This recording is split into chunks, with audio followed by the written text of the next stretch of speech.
what's up guys, nato karon diri sa 28 na mo nga duty diri sa Bunawan National as intern. So ayan, na ako diri karon sa Archimedes since last time nagpasumative ko diri sumative 3, then karon is sumative 4 nila for the following weeks.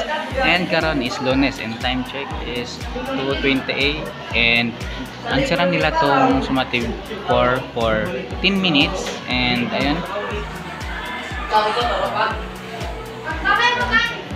So yan sila guys, mga masettle sila for 95%, masettle din sila. So kini ang most sa ako ang room, like balik ko magkutakag percentage na kanang manageable na room nga imo na handle or imong ginaklasihan is kini yung Archimedes ang pinakadako. So 95 sila as manageable. So ayan guys, mag-based ana. So, di ba pag mag-grand demo ka is nagapili ka og room based sa imong schedule time, based sa imong class nga na-handle. So, ayan. Ay para daw mas anal ka sa imong mga student kay mo sila ang gi-handle. Okay, istagsa lang man siya. Pag busy lang ako RT is addition ko maka-handle diri sa ila. So, ayan.